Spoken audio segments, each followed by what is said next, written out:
Nabila? Nabila? Halo, bisa didengar Papa Nabila? Oh, tidak kedengaran. Nabila? Bisa dengar Papa?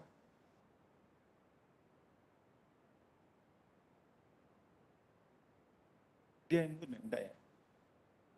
Enggak, dia enggak mute. Oke.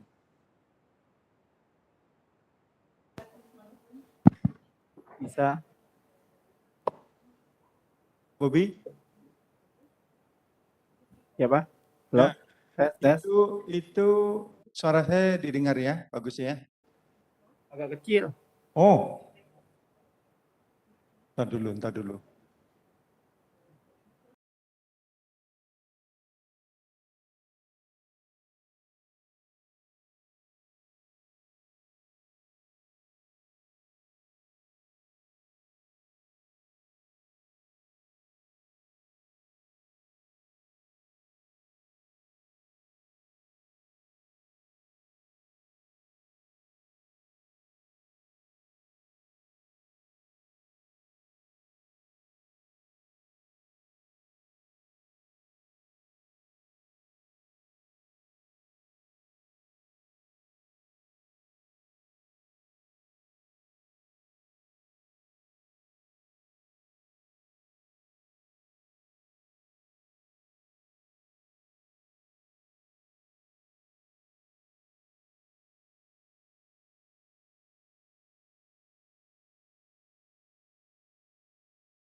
Bonjour, hello.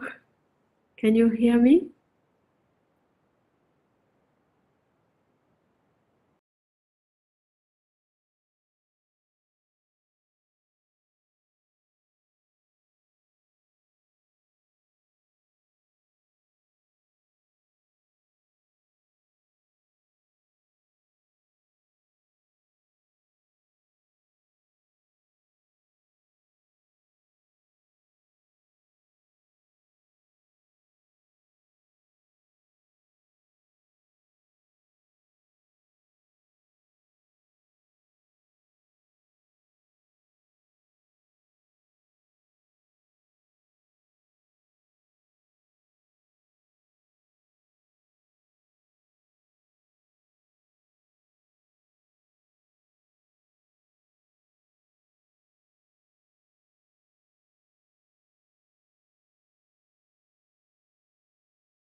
Okay, thank you. So good morning, everybody. We're here for the PhD defense of Mrs. Nabila Pirinina Tamrin. My name is Pierre-Olivier Fernagu. I will serve as the president of this PhD committee. The committee is composed of Dr. Sylvie Chalon from the University of Tours, who will serve as a reviewer, Dr. Isabelle Chloé Stariani from the Institut Pasteur in Paris, who will also serve as a reviewer, Dr. Eri Ermawati from the University of Tanjung Pura in Indonesia. And this PhD work was supervised by Professor Afsane Gaillard and Dr. Sébastien Brault from the University of Poitiers. So Nabila, you will have around 40-45 minutes to present the work carried out during your PhD, and that is entitled Modeling Parkinson's Disease with Patient-Induced Pluripotent Stem Cells. And after, you will have time to discuss your work with the committee.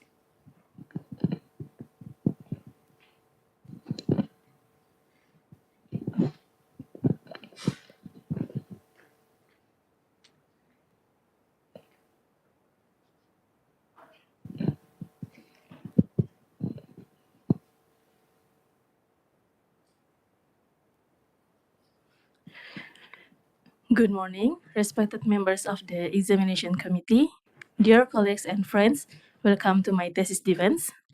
It's my pleasure and honor to present to you today my thesis entitled Modeling Parkinson's Disease with Patient-Induced Pluripotent Stem Cells, supervised under Professor Afsane Gaillard and Dr. Sébastien Brault in Cellular Therapy in Brain Disease team of Experimental and Clinical Neuroscience Laboratory. The outline of today's presentation is follow the introduction, the objectives, the materials and methods that we use, the results that we obtain, and I will finish with the discussion and conclusion. So for the introduction part, Parkinson's disease is the second most common age-related motoric neurodegenerative disease that affect 1% of the population older than 60 years old and 3% of the population older than 80 years old. In France, between 160,000 and 200,000 people are affected by Parkinson's disease, and about 25,000 new cases occur each year. The main pathological of Parkinson's disease is the progressive loss of dopaminergic neurons in the substantia nigra, as we can see here in the image of a dopaminergic neuron in the substantia nigra of normal condition. And here we cannot see clearly the dopaminergic neuron in the substantia nigra of Parkinson's disease condition. And the second characteristic of Parkinson's disease is the presence of intraneuronal cytoplasmic alpha-synuclein inclusions called Lewy bodies. In Parkinson's disease, the substantia nigra degeneration causes dopamine deficiency in the stratum that leads to the dysfunctional events in the basal ganglia, resulting in the motor symptoms. The prominent motor symptoms in the Parkinson's disease, such as bradykinesia, tremor, rigidity, akinesia, and impaired postural control. Not only motor symptoms, the non-motor symptoms also affected in the Parkinson's disease, such as sleep disorders, depression, constipation, and olfactory dysfunction. There are two types of Parkinson's disease. The majority is sporadic form, where it is no known genetic mutation and mostly likely resulting from the interaction between the genetic and environmental factors. And 5 to 10% is in familial form, where this is related to the mutation in a particular genes, and this is classified into autosomal dominant and autosomal recessive. And in this project, we are interested in the Parkin mutation, which is the most common cause autosomal recessive of Parkinson's disease and account for 10 to 20% of this disease. So what is Parkin? Parkin is an enzyme protein encoded by Park2 gene, and it plays an important role in regulate the protein breakdown through the ubiquitin proteasome system.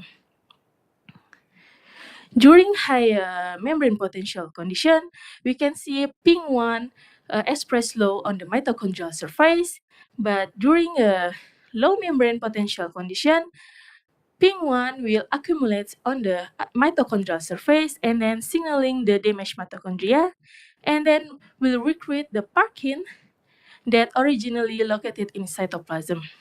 Then parkin will ubiquitinate by conjugating with the mitochondrial protein, and then the damaged mitochondria are engulfed by phagophore, which will mature into autophagosome and fuse with lysosome to autolysosome. So parkin control the mitochondrial quality, and this loss of function of parkin will cause the autosomal recessive of Parkinson's disease. The question is how to study the implication of parkin in Parkinson's disease. Several studies showed that parkin deficient mice do not exhibit robust signs of Parkinson's disease, such as no negative dopaminergic loss and no motor deficits. Also, in another approach, we can use tissue from human patients, but this approach is limiting the study of Parkinson's disease, which is inaccessibility of the source, the heterogeneous of the cell population, and this tissue cannot be maintained in a longer period of time.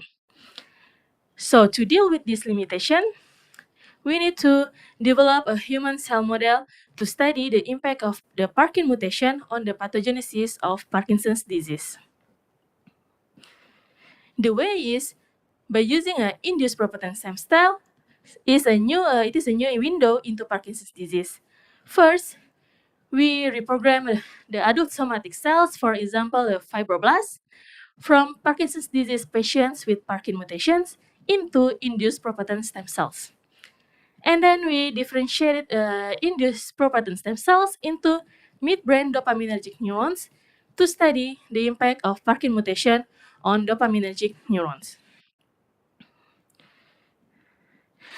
The objective of this project, first, to obtain the induced pluripotent stem cells from Parkinson's disease patient dermal fibroblasts with different parkin mutation and normal subject.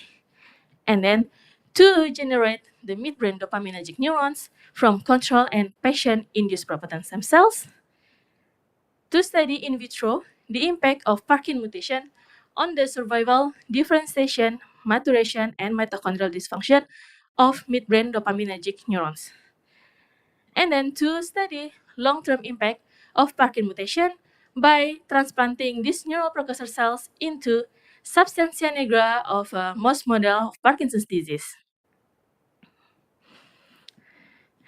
In this project, we reprogrammed the induced pluripotent stem cells by mRNA technology.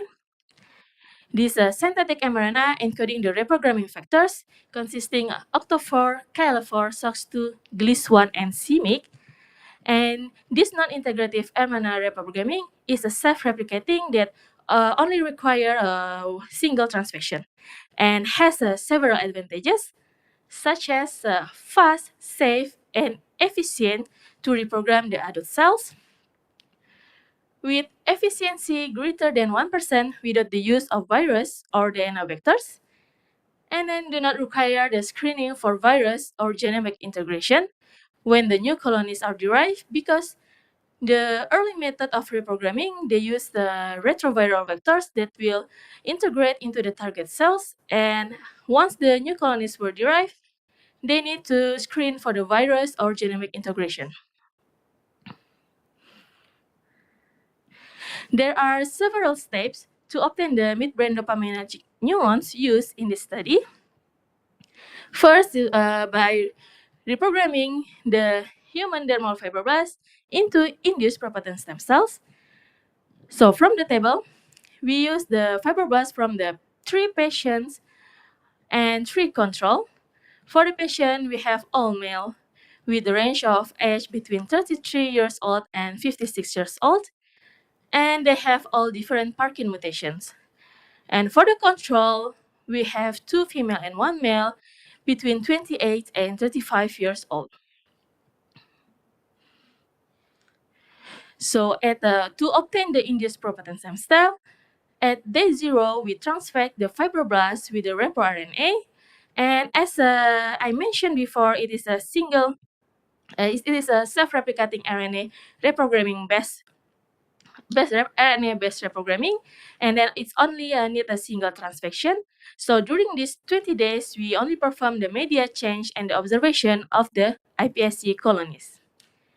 And then between day 20 and day 28, the iPSC colony will begin to appear, and it's ready to be picked manually by micropipette and observed under the microscope.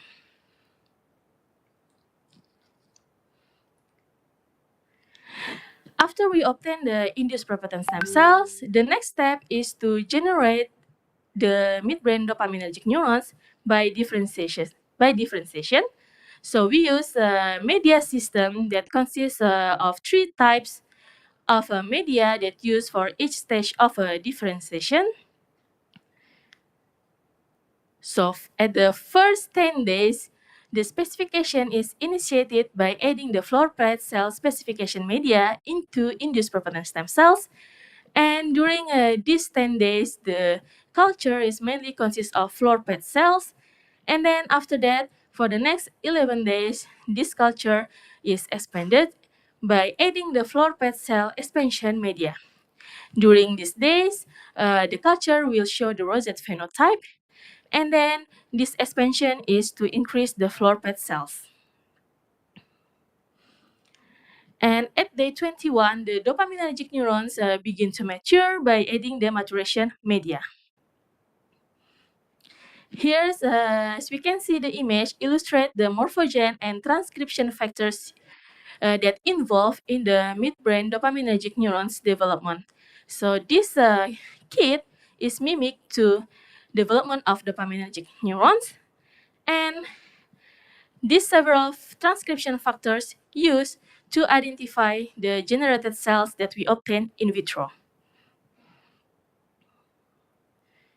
So to study the impact of Parkin mutation, we observe at different time points of differentiation, and we choose first at the expansion stage just before the maturation begin, and at different time points of maturation, day 5, day 15, and day 25.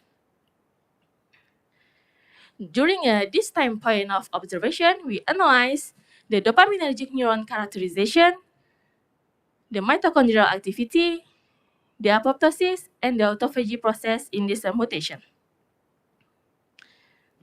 To study the long term of impact Parkin mutation, we perform the lesion and transplantation procedures by injecting the 6-hydroxydopamine into substantia nigra of immunodeficient mice.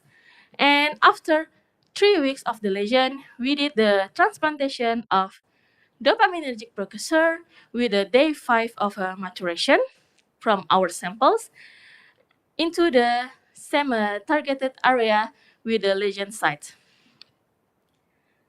And after that, after the transplantation, we analyze the cellular composition at different time points after transplantation.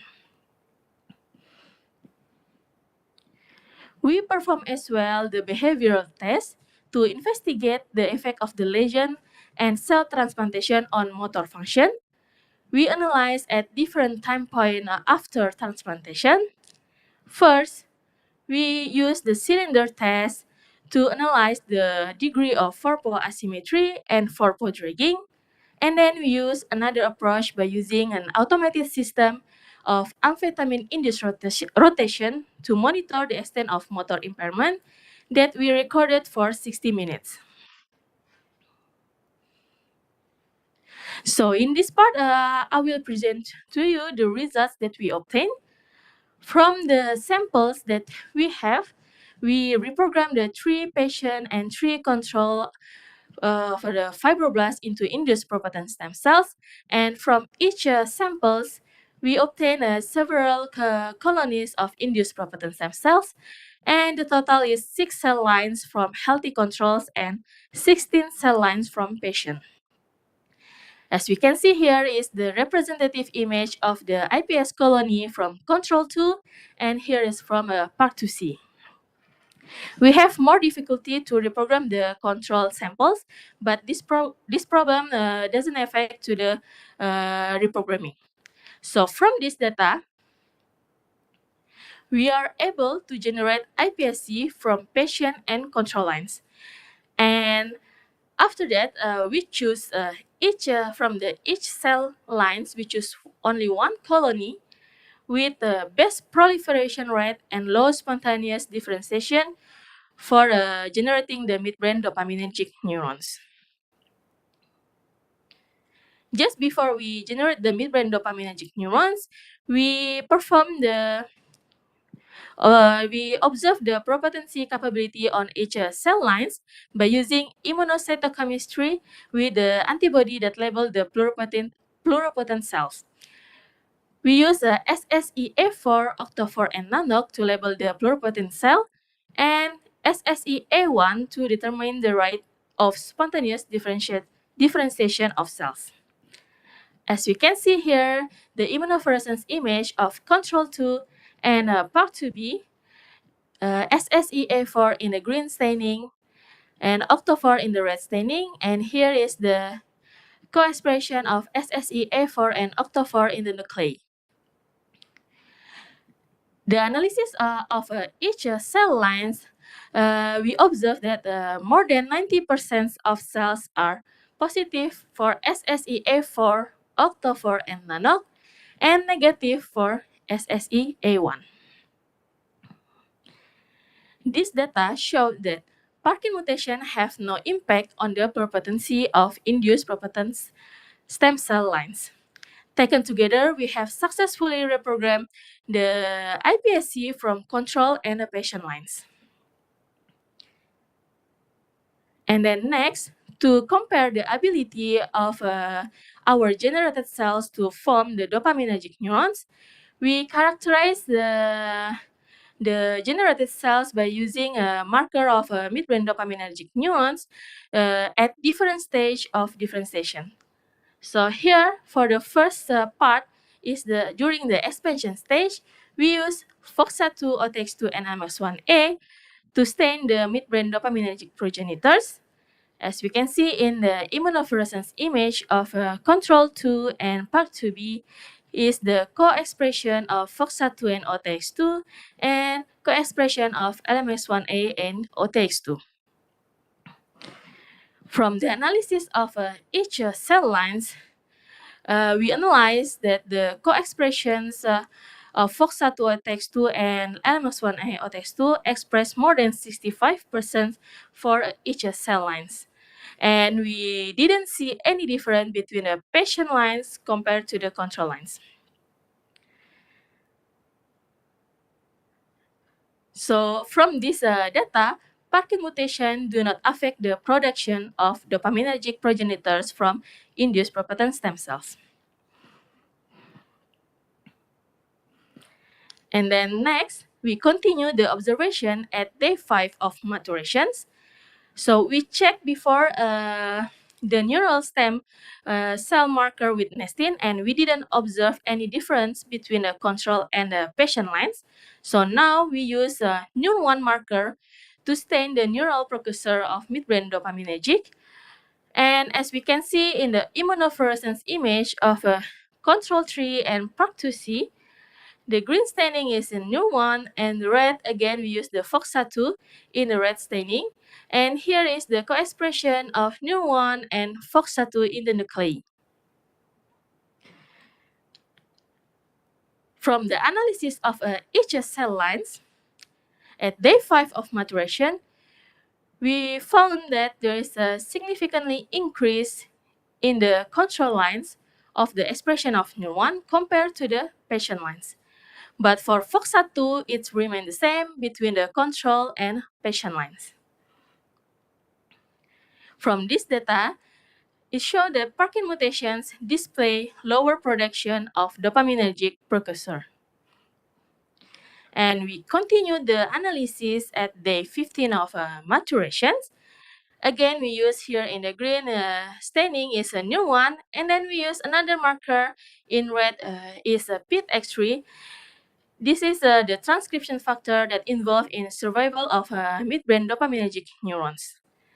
And again, the analysis from each cell lines, we found that there is a significantly higher in a neuron for the control lines compared to the patient lines, and also for the PIT-X3, we found a significantly higher in the control lines compared to the patient lines.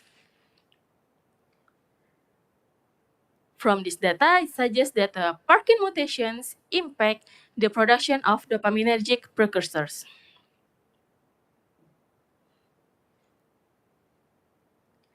And then next, we investigate the phenotype of midbrain dopaminergic neurons. Just before using this staining, we analyze the mature neurons with the no-end staining, but we didn't see any difference between control and the patient line. So here we use the specific marker to stain the dopaminergic neurons by using tyrosine hydroxylase to stain the dopaminergic neurons.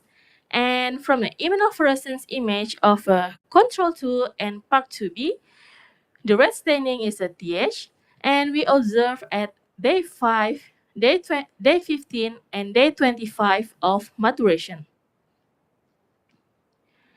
The analysis of each cell line showing that gradual increase of dopaminergic neurons, and we analyze that the control line is significantly higher in dopamine in the TH positive cells compared to the patient lines at day 5, day 15, and day 25.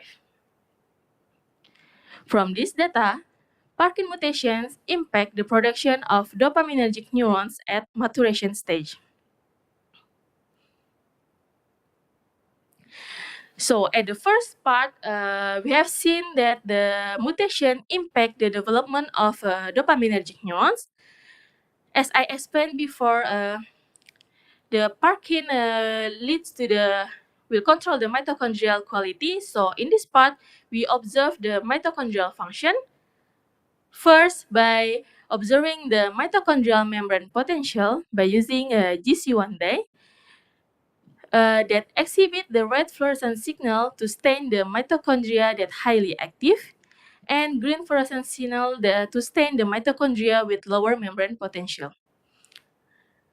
So the analysis of control 1 and part 2A, we didn't see any difference between the control and the patient line.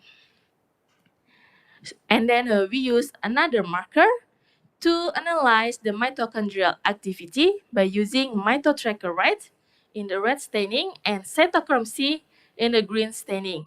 So mitotracker red is to stain the active mitochondria, and cytochrome C to stain all the mitochondria. Here's the analysis of each cell lines. Again, we didn't see any difference between the control lines and the patient lines. From these two data, the Parkin mutation do not alter mitochondrial membrane potential and mitochondrial activity at this stage, at the expansion stage. So as we didn't observe at this stage, we continue the observation into the different points of different time points of maturation, again by using the same marker with the mitotracker red and cytochrome C, co-labeling with the TH to stain the dopaminergic neurons. So here we investigate the mitochondrial activity specifically in dopaminergic neurons. The analysis showing that the gradual decrease of mitochondrial activity in the control and patient lines, and then we observe that the mitochondrial activity was a twofold decrease in the patient lines compared to the control lines at each time points of maturation. So this data suggests that the Parkin mutations is involved in the alteration of the mitochondrial content in dopaminergic neurons.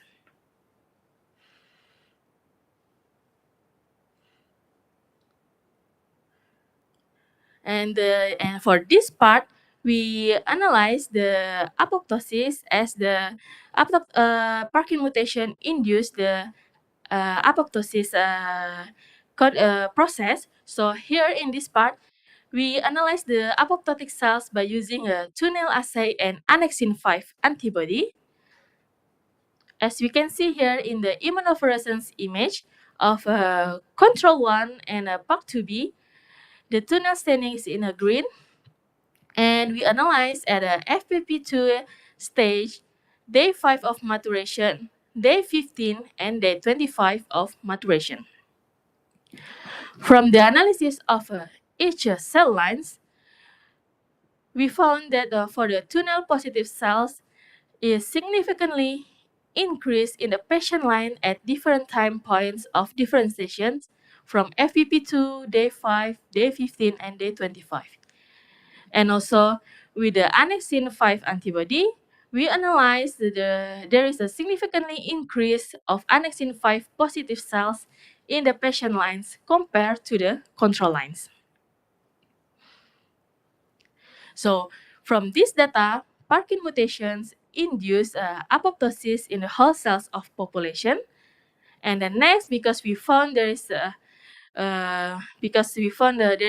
difference in the whole cells of population, the next is to investigate the apoptosis specifically in dopaminergic neurons, again with the tunnel staining, co-labeled with the TH to stain the dopaminergic neurons. Here, as we can see, the immunofluorescence image of control 1 and part 2b, the red staining is TH, and the tunnel staining is in green. We analyze at day 5, day 15, and day 25 of maturation. So the analysis of each cell lines, we found that there is a significantly increase of tunnel positive cells in the TH positive cells of patient lines compared to the control lines. And then with the annexin marker, we co-label also with the TH to stain the dopaminergic neurons. Here we can see the green staining is annexin and the red staining is TH, and the analysis of each cell lines showing a similar with the tunnel with a significantly increase of annexin 5 positive cells in TH at different time points of maturation. From these two data, it showed that Parkin mutations induce apoptosis specifically in dopaminergic neurons.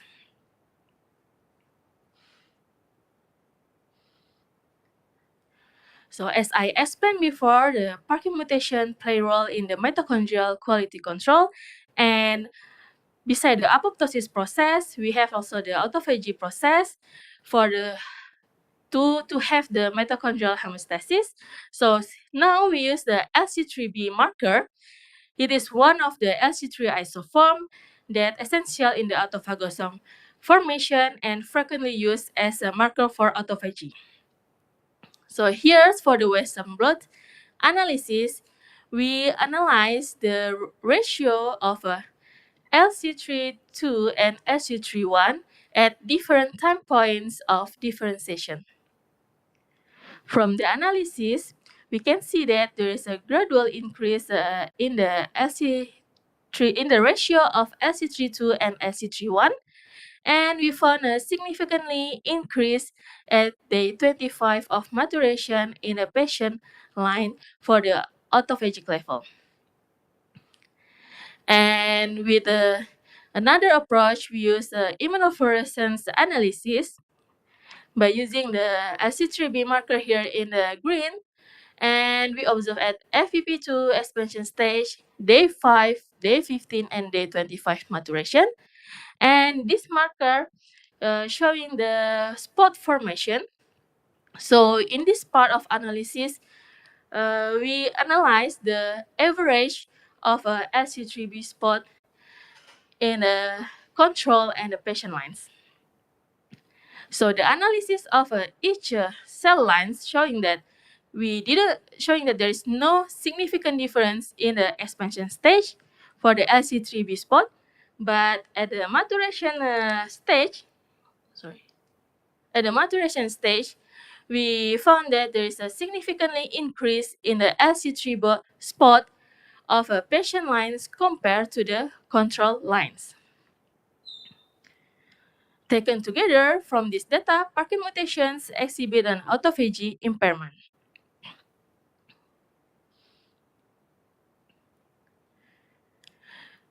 So for the next, to study the impact of Parkin mutations, because the neurons cannot be maintained longer period of time in the culture, as example in our study is less or more than 46 days.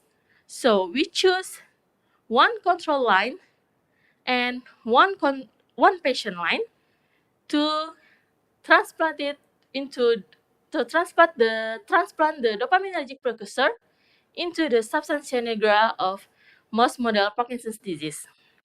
And here is the example of the brain slice of a control graph displaying the Th positive neurons. So first, we evaluate whether the proliferation affect to the mutation. So we evaluate the cell proliferation first. With the BRDU, we injected 4 hours before the sacrifice of the mice. It's 1 month after the transplantation. Here, as we can see in the image, the red staining is the Asian cam for identify the grafted cells, and then BRDU for the marker of cell proliferation in the blue. And here is the co-expression of BRDU in the grafted cells. The analysis of BRDU positive cells, we didn't observe any difference between the control and the patient graph.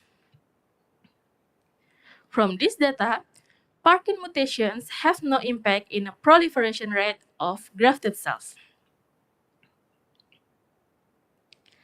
And then next, to evaluate the cellular composition, first we evaluate the short-term graft with the human nuclei in blue and FOXA2 in green, OTX2 in red, and here is the co-expression of FOXA2 and OTX2.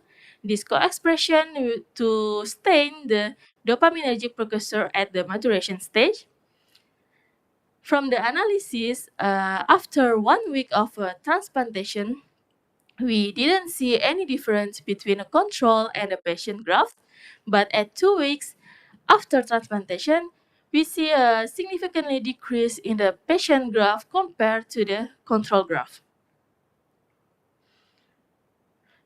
From this data, it suggests that Parkin mutation impact the production of dopaminergic precursor at maturation stage. And then next, for the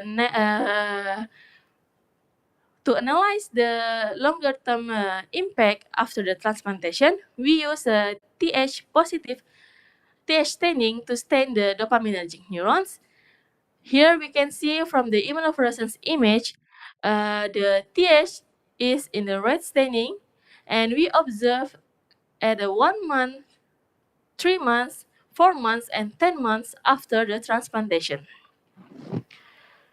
From the graph here, we can see that the number of Th positive cells is has a significant difference between the control and the patient graph at each time points of observation. Where we can see here the patient graph has a significantly decrease in the Th positive number compared to the control graph. From this data, Parkin mutations impact the production of dopaminergic neurons at maturation stage.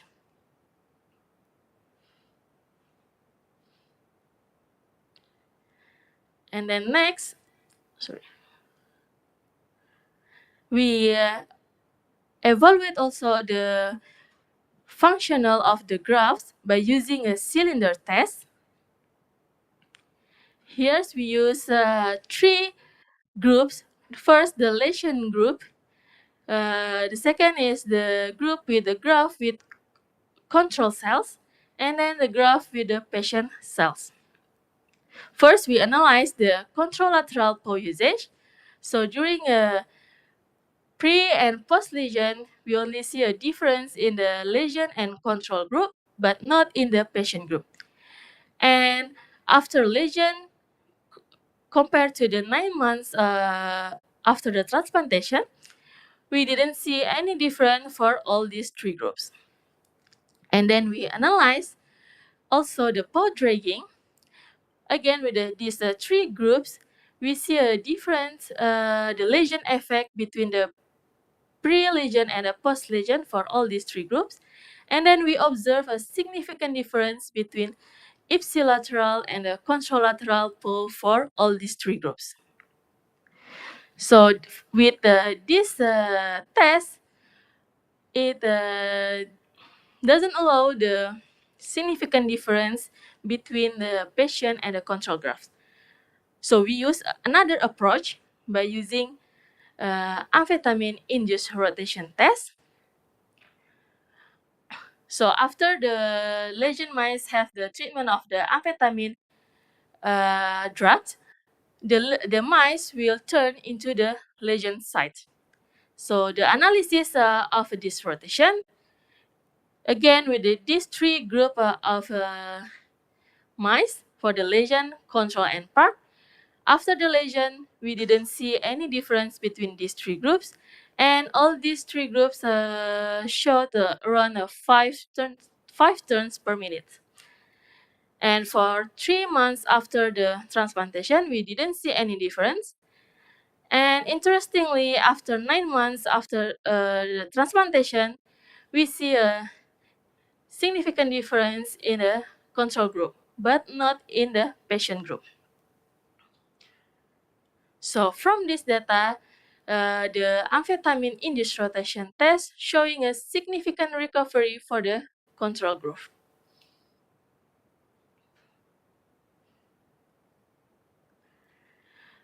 So in this part, so this one, to sum up all the in vitro and the in vivo observation. So we analyze the Parkinson mutation. For the in vitro, this mutation is impact the production of dopaminergic precursor and also impact the production of dopaminergic neurons. And this mutation alter the mitochondrial content in dopaminergic neurons and also increase the apoptosis in dopaminergic neurons and impair the autophagy process. So for the in vivo part, we analyze this mutation impact the production of dopaminergic precursor as well, and also the production of dopaminergic neurons. And this mutation reduce the recovery of the motor function. In this part, I will discuss the results that we obtained. So as I explained before, Parkin plays an important role in ubiquitin proteasome system to regulate the protein breakdown. And when there is a Parkin mutation, there are several aspects that can be pointed. First is the reduction of dopaminergic precursors and dopaminergic neurons. And this reduction is specifically in dopaminergic neurons because with this mutation, we have observed the mature neurons with the neuron, and we didn't observe any difference between the control and the patient line. And this reduction is, our data is in line with the previous study showing that the mutated PARK2 line have a lower percentage on TH positive neurons compared to the control line. And with the law of dopaminergic precursor, we found also the dramatic increase in the apoptosis, specifically in dopaminergic neurons. And this study is confirmed with the previous study that showing that the Parkin mutation, PARK2 knockout neurons, showing the increase of reactive oxygen species, decrease the ATP production, and activate the apoptosis process. And also another aspect, we found that there is a reduction in the mitochondrial activity in dopaminergic neurons. And this our data is in line with the previous data, showing that the Parkin mutations show that the increase of oxidative stress and perturbations of mitochondrial function. With this lower mitochondrial activity, we found an accumulation of damaged mitochondria, and with this accumulation of damaged mitochondria, we observed through the LC3B marker where we found a higher proportion of the LC3B in the patient line. And this data was supported with the previous study showing that the generated dopaminergic neurons from iPSC that exposed to the mitochondrial stressor alter the mitochondrial function and leads to the lysosomal accumulation function. So to sum up the in vitro analysis, here's as I explained before, Parkin together with PING1 will maintain the cellular homeostasis, but when there is a mutation in Parkin, the dysregulation will occur, and this will resulting in the reduction of dopaminergic precursor and dopaminergic neurons, the reduction of mitochondrial activity, specifically in dopaminergic neurons, the increasing of the apoptosis, also specifically in dopaminergic neurons, and the accumulation of damaged mitochondria. As we cannot maintain the dopaminergic neurons in the culture, so we transplanted into the substantia nigra of the mouse model, and we studied the long-term impact of the Parkin mutations, and and it showed that there is a reduction of dopaminergic neurons, and this reduction is robust and permanent, and it could be explained by the neuronal death rather than a defect in dopaminergic neuron differentiation. And also another part is we observe the reduction of the functional recovery, where from our data with the low number of dopaminergic neurons in the patient, it doesn't allow for functional recovery. And also from it confirmed with our amphetamine-induced rotation test, where we see a significant recovery in the control graph. And this data is in line in our submitted results, where the control graph leads to an improvement of the motor deficits induced by the dopaminergic lesion. This brings me to the end of my presentation. So to summarize my main points, first, the in vitro model obtained from fibroblasts of patients with Parkin mutations allow us to study the pathological process leading to the death of dopaminergic neurons. The generated midbrain dopaminergic neurons from human-induced pluripotent stem cells offer a new opportunity to study the mutation in the human disease. And then the second point is intracerebral transplantation allow us for longer-term study of the fate of patient-derived dopaminergic neurons, which is not possible with in vitro models. And we believe that this is the first study that's showing the longer-term impact of the Parkin mutation on the patient-derived induced pluripotent stem cells. And we are interested to extend our study by in vivo analysis of mitochondria in the grafted dopaminergic neurons by examining the mitochondrial ultrastructural abnormalities, and also by examining the mitochondrial activity at different time points of maturation stage on the grafted cells.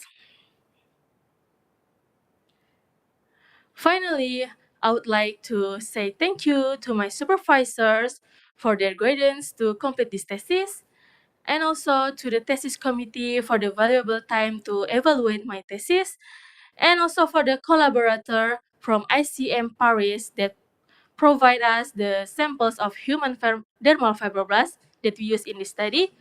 And also, I would say thank you to previous animal facility and image app platform and the team member that help a lot in this project, and also to all LNEC Labs members. And finally, for the funding and support of this project. Thank you.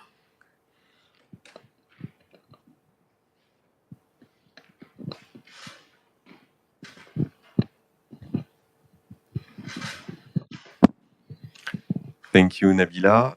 We will now start with the discussion with your reviewers, starting with Dr. Isabelle Cloez-Tariani from the Institut Pasteur in Paris. Isabelle, c'est à vous. Okay, can you hear me? Yes. Yeah, okay. Yes, so I would like first to thank you and also to thank Dr. Gaillard and Dr. Braud for your invitation to Ah, participate. attendez, on a de l'écho. Alors, je vais fermer mon micro, je vais voir si ça améliore les choses. Ah, c'est possible, oui. So did you hear what I said or should I start? No? Okay. Not at all? Can you hear me?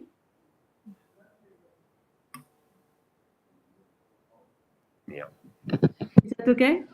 On vous entend, mais pas très fort, et il y a un tout petit peu d'écho, donc je ne sais pas si... Ok. Vous êtes au casque ou vous avez... Non, je suis sans casque. Ah, ça peut peut-être être ça. Ah. J'ai pas de casque en fait. Bon, Je vais essayer de me rapprocher du micro. Est-ce que c'est un petit peu mieux? là, on vous entend un peu mieux, ouais. Okay. Yes, so I would like to thank you for the invitation to participate in the jury and to evaluate your thesis work.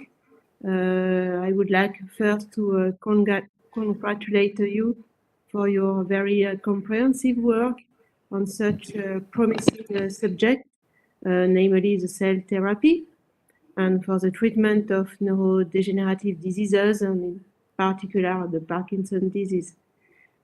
So I think that the addition of the manuscript allowed you to appropriate this subject much better, even better, and to develop an in vivo approach, which is very promising.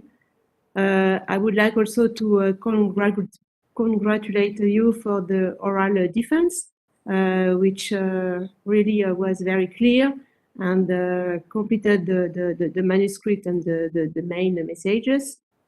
And so, yes, I would like to really congratulate you for these two aspects. Thank you.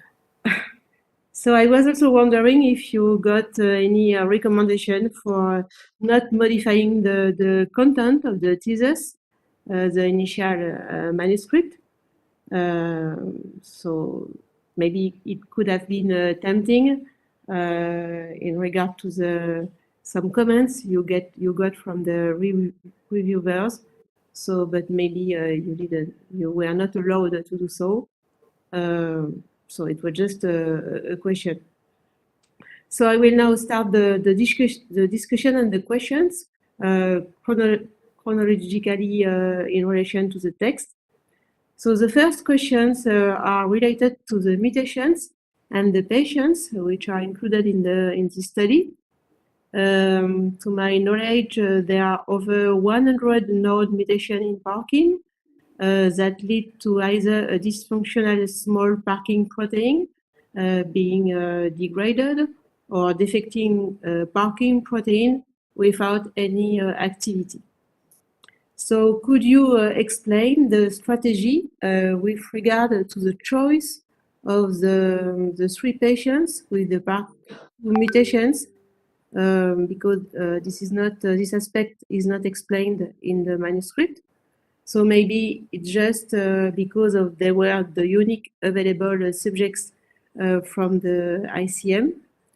But in that case, do you have any information regarding the clinical profile and the characteristics of the 3 selected patients?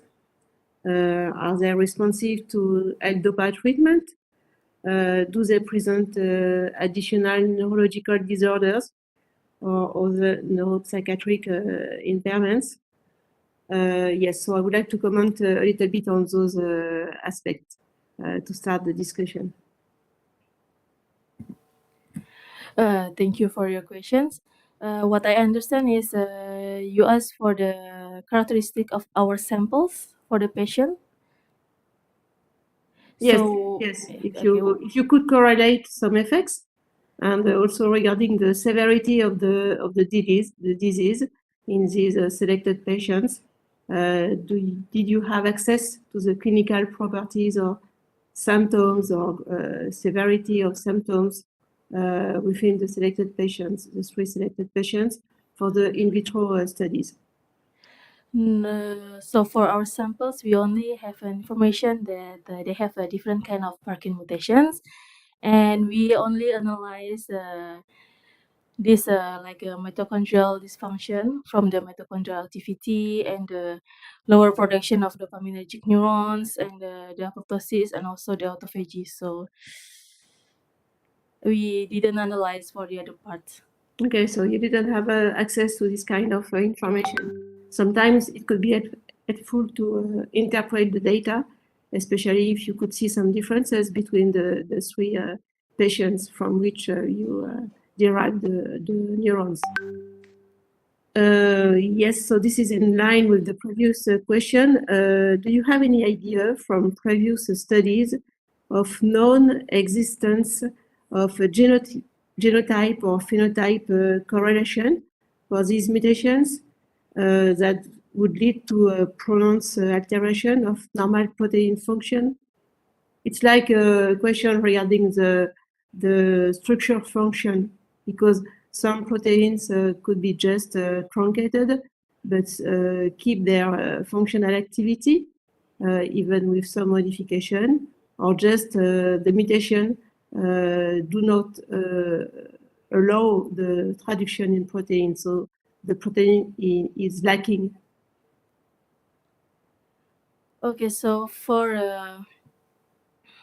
there are several studies that the previous studies showing that the Parkin mutation that heterozygote didn't lead to the Parkinson's disease. But in our samples, the Parkin mutation is in homozygote form that will lead to the Parkinson's disease. And this function with the homozygote form will disturb the function of Parkin on the mitochondrial quality control. Mm-hmm. So there is no possibility to model in 3 dimensions the structure of the Parkin protein and showing how these mutations could modify this structure or modify some specific interaction very locally in certain domains, which are very important for the function of the protein. You could, for example, change the ionic bonds or just modify the conformation of the protein, and with a consequence of the binding to other partners. So since what I know, since the Parkin is E3 ubiquitin ligase, and during this ubiquitin process, there are E1, E2, and E3, and this Parkin is involved in the final step of the ubiquitination to conjugate with other protein. So if there is a mutation in Parkin, it could be a problem with the conjugate with the mitochondria, the other protein. Yeah, but you could have a total loss of function, but depending on the type of the protein of the mutation, you could modify the function. You could reduce the activity, but you could still conserve some specific mechanisms which are related with the different pathways which could be activated by this protein. Yes, as I explained before, the because Parkin work together with PINK1. So when there is a Parkin mutation, maybe it will associate it to the function to degrade the damaged mitochondria. So I think that's with the loss of function of Parkin, it will also affect to the process of degrading the pathway of degradation of a damaged mitochondria. Because in the introduction, I didn't see any schematic representation of the protein by itself and with the different domains. And as you know, there are maybe some specific functions for these domains. And it would have been interesting to show where are the proteins located in the structure of this multi-domain protein. But maybe Okay. maybe there is no information in the literature regarding those aspects. So A question for the knowledge. Yeah. So yes. So actually, Parkin also occur. It's in the normal conditions. Parkin is in the cytoplasmic, so it will during normal condition. This activity is minimal. Just when the PINK1 signal the damaged mitochondria, and then it will recruit the Parkin, so it will activate the Parkin function. But in the normal conditions, it's a minimal activation, and it's also occur in the non-dopaminergic neurons also. Okay. No. Yes, I was asking the question to interpret maybe the results you obtained in vivo by selecting only one mutation. So but I will come back on that later on. Okay, so also in the introduction for non-geneticists, I would have explained the nomenclature of the mutations, but this is just a detail.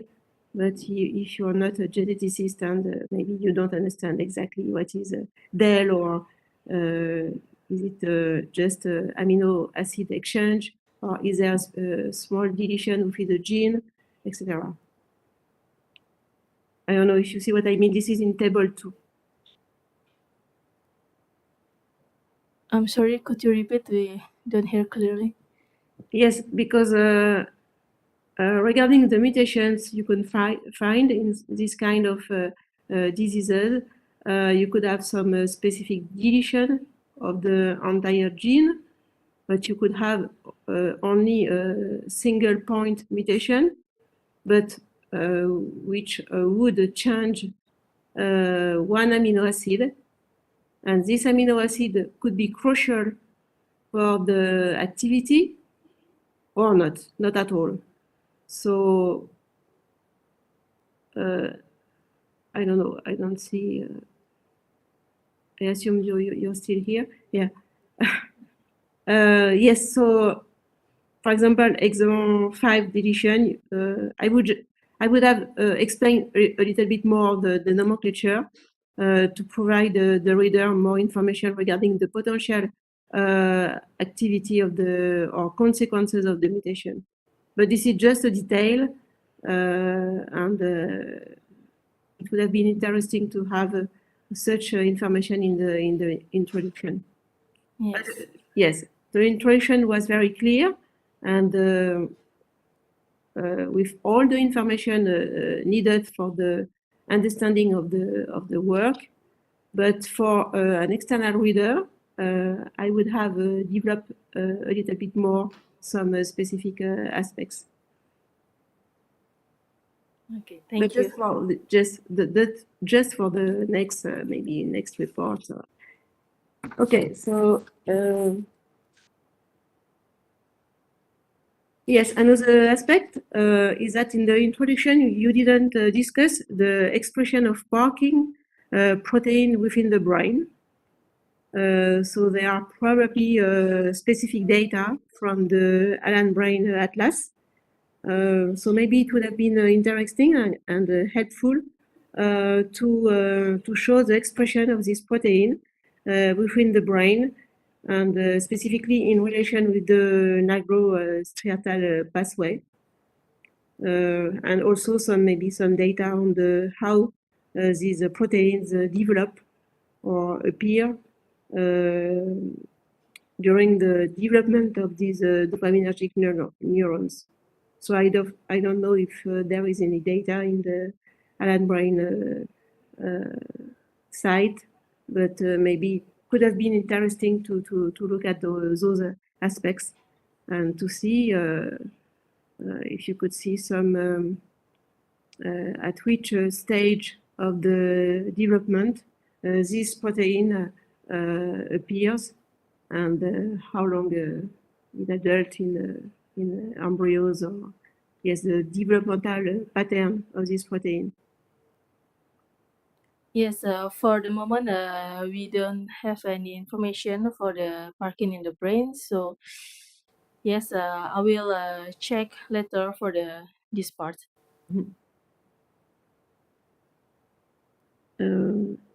Yes. So regarding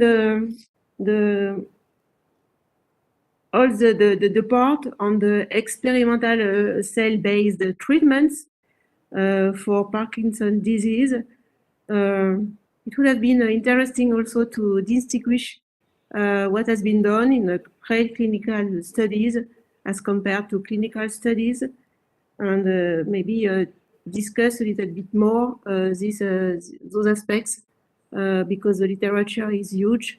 So Parkinson's disease is not my expertise, but there is a large number of publications, and maybe it could have been interesting also. It could be for another article or review to discuss more historically speaking all these the different models and kind of stem cells which have been used so far to repair the dopaminergic system.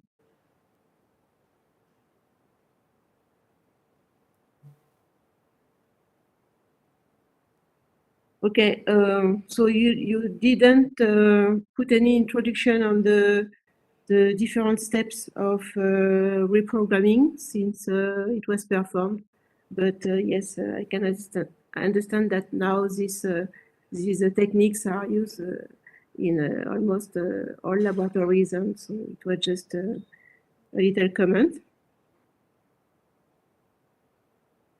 And there is no background on the state and the different xenografting methods, and also I would have liked to have this maybe a more detailed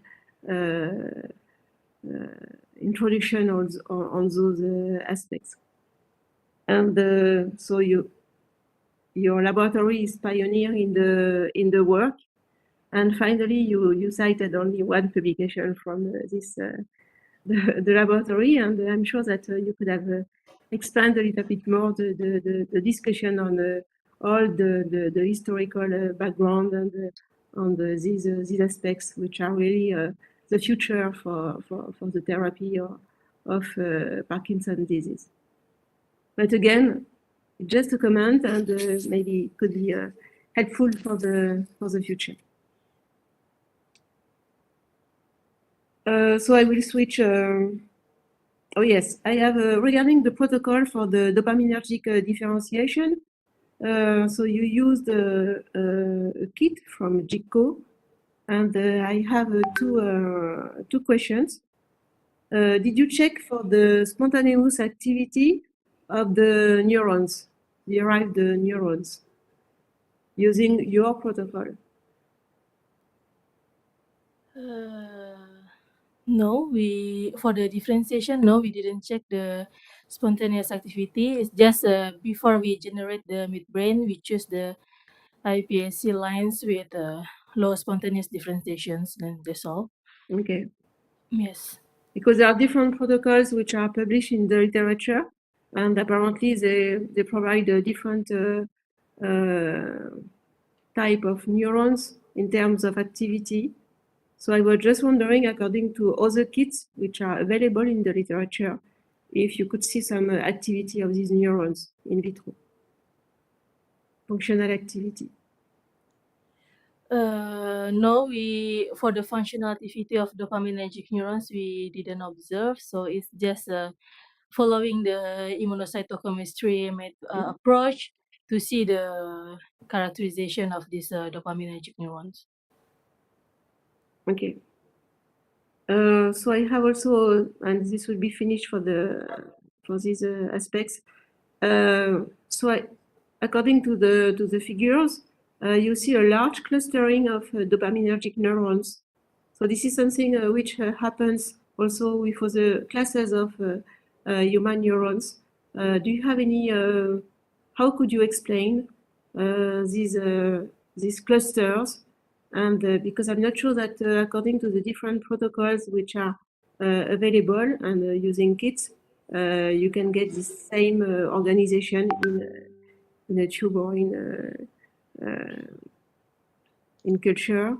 So do you have any explanation, or could you reduce this clustering, which could, in a certain manner, have effects on the activity of the neurons?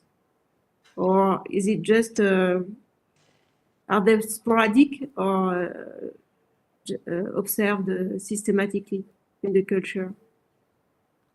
So for this kit, we differentiated into dopaminergic neurons, and we performed the immunocytochemistry with the DS staining, but we didn't perform for the subtype of dopaminergic neurons. So it's more general of TH positive cells. So you didn't distinguish between the clusters. The labeling was similar between the clusters, and because your population is apparently not homogeneous, so maybe you could have seen some differences between the clusters and the cells which have migrated from the clusters, and in terms of maturation also. Okay, no. For this one, we only analyzed the percentage of TH positive cells, and we didn't observe the difference of cluster and not the cluster one. So it's only the proportion of TH positive cells. Okay. Okay, so I will switch to the result section. Yes, I have a question regarding the classification in the two compartments of dopaminergic neurons. And so you say that the GIRK2 and the calc binding have been used to differentiate between the two categories. Are you sure, according to the literature, that dopaminergic neurons, maybe in rodents and also in the human brain, are mutually exclusive regarding these markers? Is it possible to find the two expression of these markers in the same population of neurons? Do you know? For this part analysis for the in vitro, we didn't observe for the GIRK2 and calc binding because we only obtain until 46 days, and then we have some problem with the cells, and then we don't have enough cells. And for the in vivo part, we analyze on our submitted results, our submitted article that we observe the GIRK2 and the calc binding populations. And it shows that the TH positive GIRK2 is has more than the calc binding populations. So maybe it could be interesting to do some not sickle cell, but even qPCR analysis to see if there is absolutely no expression of one category as compared to the other. Just for your information, because according to the literature, again, I'm not sure that you can exclusively show one protein in one type and the other in the other type of neurons. But yes, just to know if you had further information regarding these aspects.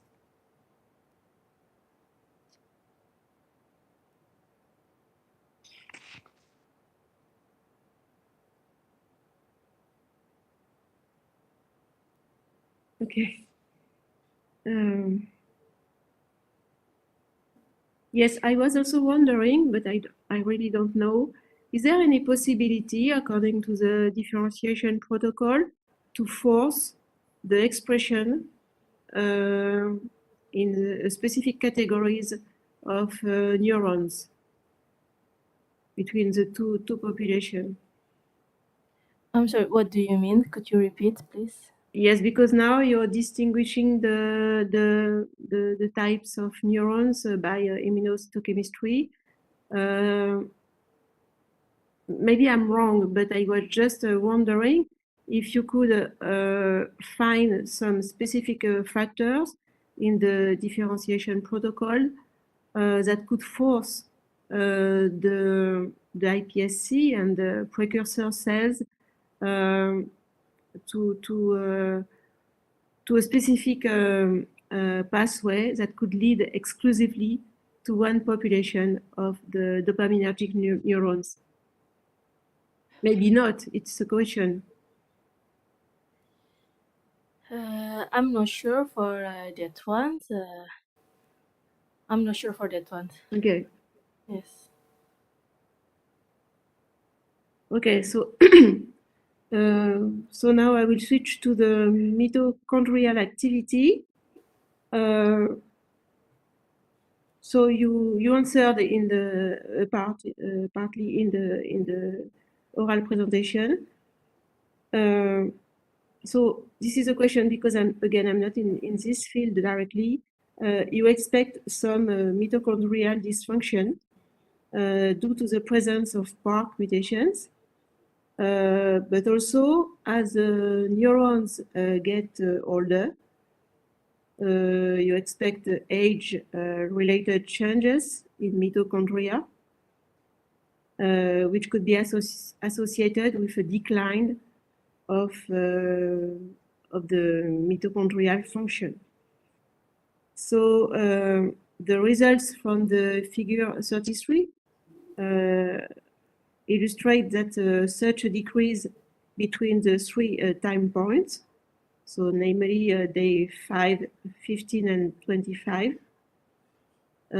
So this could explain why, independently of the presence of the mutation, so we could expect an upregulation of the autophagic clearance of the damaged mitochondria, and independently of the presence of the mutation.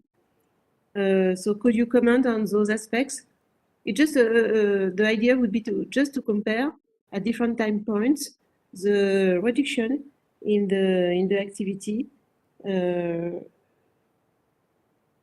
between 5 days and 25 days in controls. 1, 2, 3. So could it be related to a decrease of the function of the mitochondria, and also maybe due to a lack of autophagic protection against the altered mitochondria?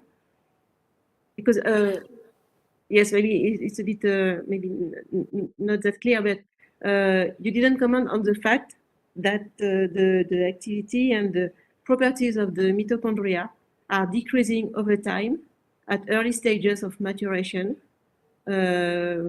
between day 5 and day 25.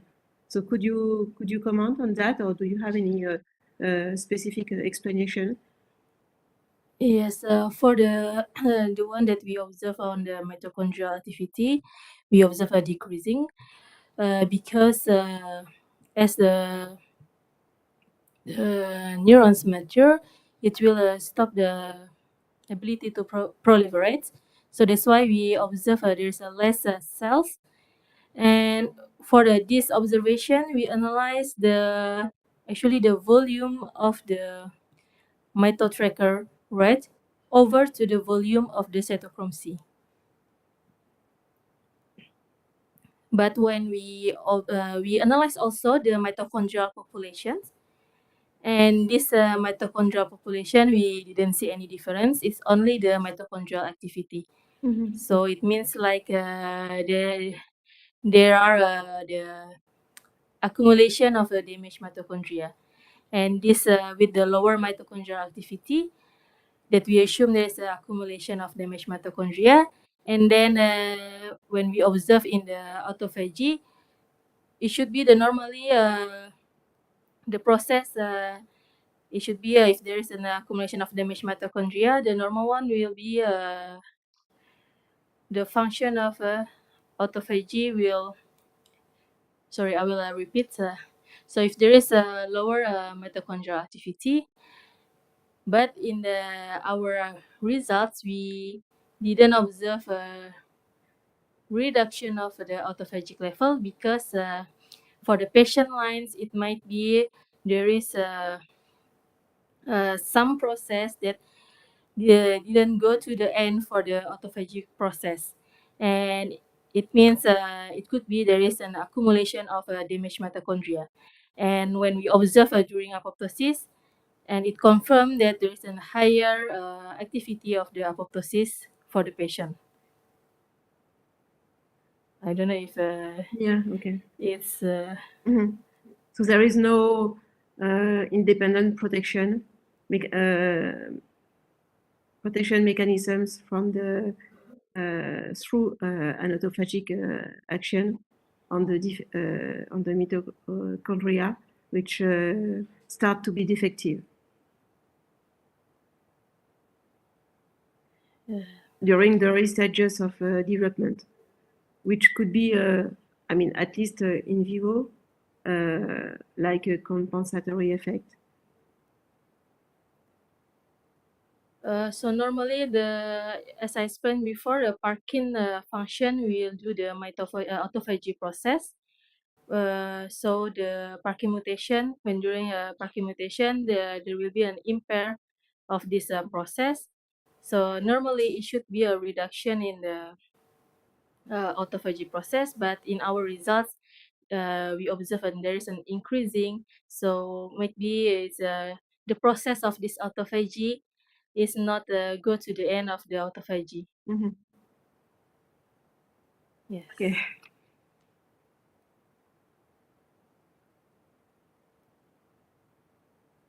So I will switch to the in vivo part. So I have a very simple question, but very interesting to know if you have any indication for that. So for the xenografting method, you used rat2 mouse line instead of skid mice, which has been initially used extensively in the literature, and we have been also using this line. So I was curious to know, especially for the long term after the transplantation, what was the reason to switch to this line? Is there any, because with the not skid at late stages post-transplantation, some tumors have been reported, and the mice are not always healthy. So I was just wondering if it's not the case in the rat2, and what are the advantages of this line as compared to the not skid immunodeficient mice, which are used in the literature, and also in one of the initial paper from the team. Do you have any idea, or yes? No, before in our lab we use no-skid mice, but before in our lab we use the no-skid mice, but the life expectancy of these mice is only 9 to 10 months. So that's why we switched to the rat2 mice, which the grafted is in the transplanted area, and the neurons survive longer than the Okay, no skin. this is the reason. And there is no tumor or other phenotypes? No, which... no.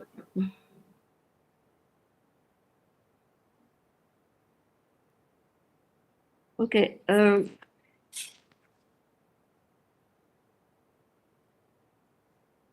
I don't want to speak too long.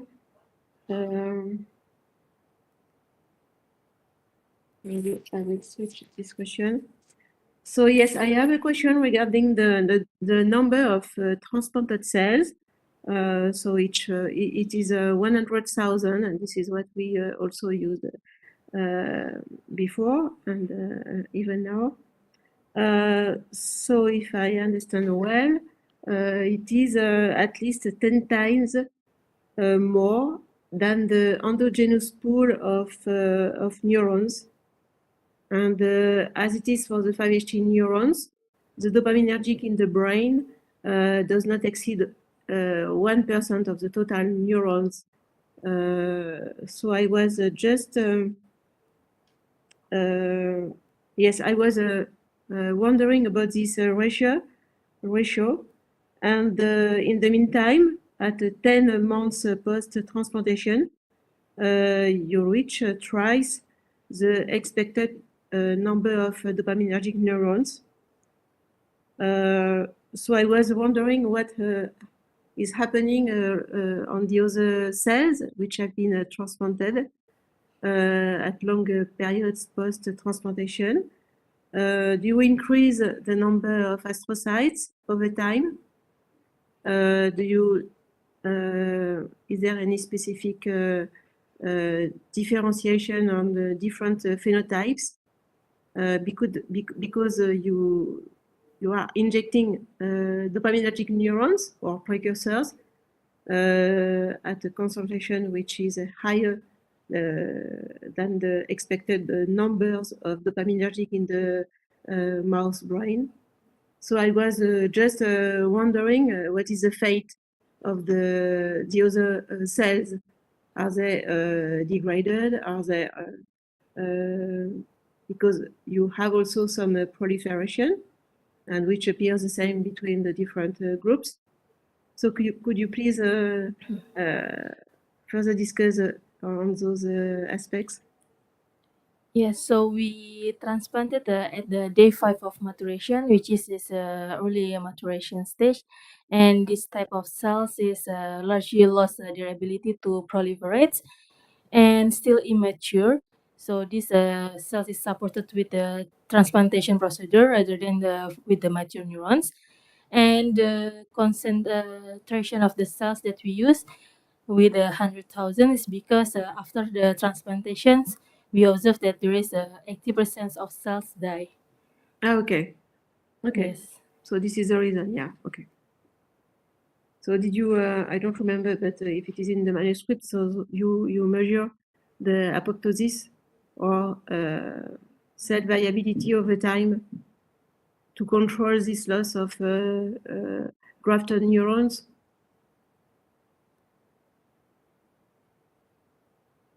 Sorry, could you repeat, please? By which method did you confirm that the neurons die over time?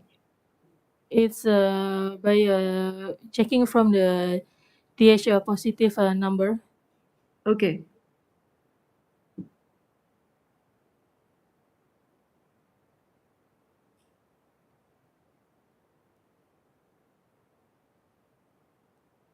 Okay, so maybe I will finish soon. So I am definitely convinced that the xenografted methods and mouse models will help to identify the cellular changes and the sequence of events which lead to dysfunction of the Parkinson proteins. So a more general question, you partly answered during the discussion, but regarding the implication of the Parkinson dysfunction in the pathogenesis of this schizophrenia pathology, what would be the perspectives of the studies, let's say the medium term or long term perspective of the studies, to confirm that these proteins are really important in the pathogenesis of this disease. So, so from this study, as we found that there is impact in the in vitro observation, so the in vivo study is to confirm that our analysis as this mutation has a impact, and then to study the longer term impact of these mutations. It's just to confirm and to observe that this reduction of, for example, the relation of dopaminergic neurons is permanent. Mm-hmm. So will it be interesting to compare the two different cell lines with two different mutations for which you know exactly what are the consequences on the signaling pathways, because some mutations could be more deleterious than others, and maybe to see different phenotypes, and maybe look at some single cell analysis. So I think it would be interesting to go also in that direction, but it is a suggestion. Yes. Yes, I will finish on that. So I have a final question regarding the quantification of the axonal projections using DISCO and the Mercator software. So I found the results very interesting. And just for my knowledge, could you please explain a little bit more the protocol and how many slices did you use for the quantification, for an accurate quantification? Just to have further information regarding this approach, which again, I think it's very interesting. And for your knowledge, we don't have this software at Pasteur Institute. So yes, I would like to have further details and just practically what are the different steps and how you get rid of the possible drawbacks or possible problems which could interfere with the interpretation of the data. So for this part, You didn't do I'm that. afraid that I cannot explain well for this part, because I don't really see for this part for the axonal growth. Okay, so you're co-authoring the article, so maybe you were not involved in this quantification, and so how did you manage the work? Did you work on specific aspects of the project, maybe the in vitro part, or did you share the whole aspects, the in vitro and the in vivo?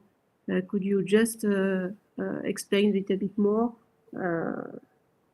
what was the main parts of the results you have been presenting? Okay, so for this part, is in the in vitro part for the differentiation, and then for the characterization of the cellular compositions, and for the in vivo part is mostly to the observation of the cellular composition and behavioral tests. Okay. So I'm not going to discuss about the Dopaminergic model, and I think the other reviewer will probably go to these aspects and the functional data. They are promising, and I'm sure that pursuing this study will really provide a lot of information and a good step forward. the understanding of the pathogenesis of Parkinson's disease. Yes, I will maybe ask you the objectives after your PhD. After, you mean for the next plan? Yeah, yes, your professional plans after the Ah. PhD. Okay, so for the moment, for the short plan is to continue the professional in the research field. Mm-hmm. So that's for the short plan for the moment. Okay. Okay, very good. So again, I would like to congratulate you for all the work, which is really huge, and I know how it is to go from the all these cell lines and to differentiate the neurons, or all the steps of characterization, and it's really a huge work. So again, congratulations to you and the team. And also your presentation was very clear and very helpful to complete the manuscript. So again, thanks very much for that. And I will pass on now to the next reviewer. Thank you. Thank you. Thank you, Isabelle, and we will now move on with the second reviewer, Dr. Sylvie Chalon from the University of Tours. Thank you very much, Pierre-Olivier. First of all, I want to thank you and also Afsane and Sébastien to invite me to review this work, which is of very high quality. And first of all, I want to congratulate you for the, as already said, the huge, really huge work you performed. I want also to say that your oral, your talk was very clear and reflects very well the work and the different sequences of the work you performed. And I learned a lot of things from this thesis because it's a very innovative, interesting approach. The approach using iPSC cells. And I'm not a specialist in this field, but I appreciate very much this this approach. I will make a short. My main question are about the animal model you used to explore the potentiality of the grafted cells for the recovery of functional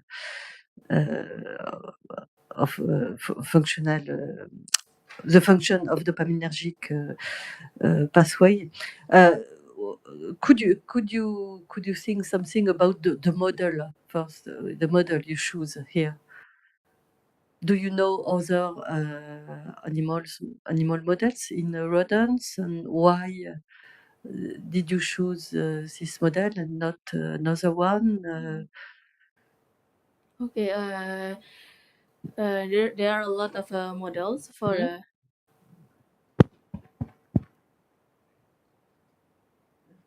Yes. Yeah. Okay.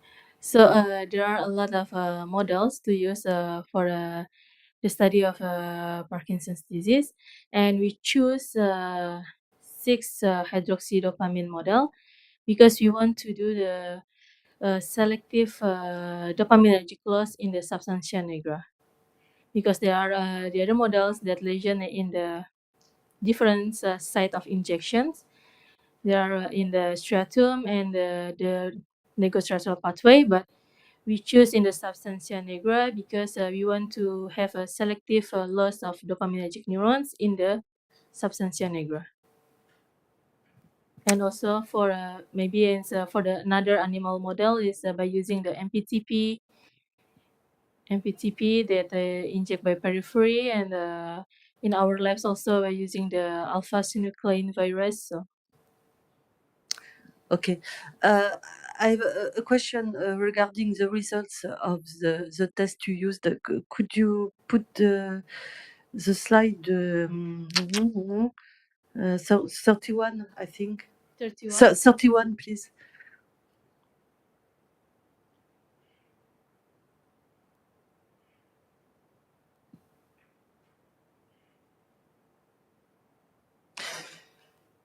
Yes, thank you. So you evaluated the functionality using the cylinder test, and I was quite surprising by the results in your Park 2 group at 1 week after lesion. So it means between -1 and 0. Why did you observe a difference in the response to the test in this group, but in comparison to two other groups, lesion and controls? Could you explain that? Yes, for by using this cylinder test, we didn't see any lesion effect for the patient group. It's because it might be this test is not suitable for doing this analysis. So that's why we choose another method with the amphetamine-induced rotation test. And it's also there is some paper that compare the behavior test and it's more suitable by using the amphetamine-induced rotation test. Yes, finally, you think that the question is about the quality of the test? It is not very. Do you think that the cylinder test is not really relevant in order to evaluate the function? Is for this one because we use mice, and the previous study they use more to with the rats, so it might be the reason that it's not suitable for this kind of test for the mice. Yes. And also we have to increase also the number of ends to get the effect of the lesion. And in this study, you used only behavioral test only. I know it's not so easy, but behavioral test. Could you propose another way to evaluate the functionality of dopaminergic pathway after grafting your cells? Yes, there are other methods to evaluate the behavior test. We did also the stepping test. Sorry? The stepping test. Okay, but it's also a behavioral test. Yes, behavior test. Another way to evaluate the functionality of the dopaminergic pathway? No? No, maybe by measuring the level of dopamine release? No? Yes, we can do the like a dopamine release by using HPLC, but in this project we just focus to the behavior test. But do you think it could be an interesting perspective to evaluate the dopaminergic functionality using other approaches, such as this one or imaging? Yes, it could be, but for our results that we already discovered a significant recovery in the amphetamine-induced rotation test, so I think it's enough to check the functionality of the graft. Do you think it could be interesting to evaluate the effect of the graft on other populations than dopaminergic neurons? I think, for example, to the neuroinflammatory process, which is known to occur in Parkinson's disease and also in animal models of Parkinson's disease. Could it be interesting? What do you think about this? Do you mean for the other population of dopaminergic neurons, or Also, could you repeat, please? I think I talk about the neuroinflammatory process, which accompany the process of dopaminergic neuron degeneration.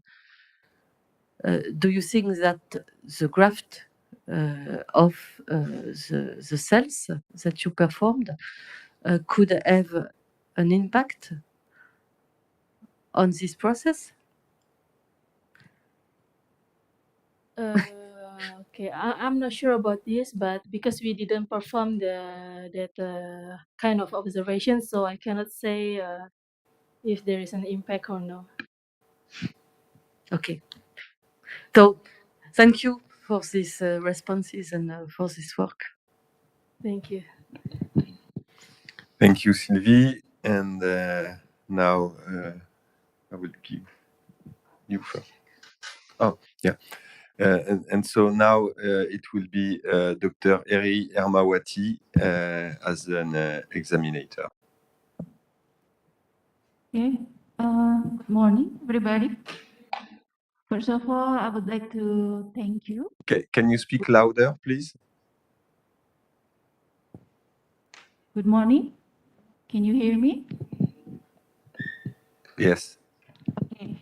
Thank you. I would like to thank you for the opportunity for me to be involved in this exam. It is an honor for me, and congratulations to Nabila and the team.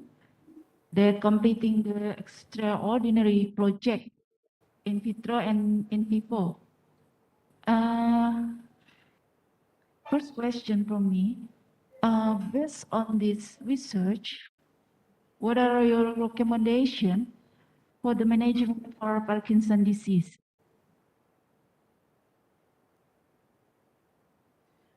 I'm sorry, could you repeat, please?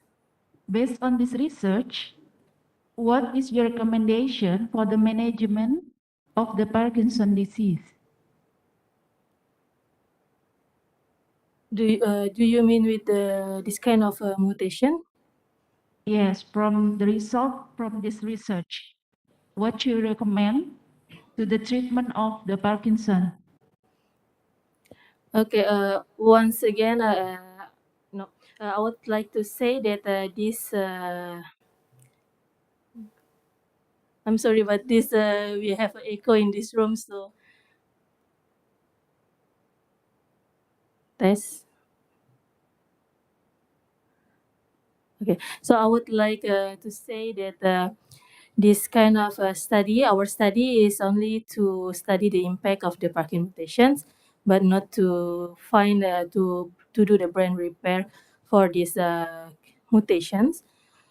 With these mutations, so that the one that I can recommend for the treatment is by there are several treatment that we that the Parkinson's disease currently used is pharmacological treatments such as levodopa, and also for with the surgical treatment with deep brain stimulation.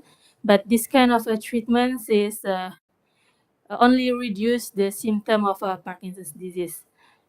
And with the stem cells, with the induced pluripotent stem cells from our study, it could cure the Parkinson's disease by replacing the dopaminergic neurons. And if we use transplantation for the donor cells, we can transplant it with the matching with the matching for the patients. But if we transplant it with the patient cell lines, we can correct the gene mutation on the patient.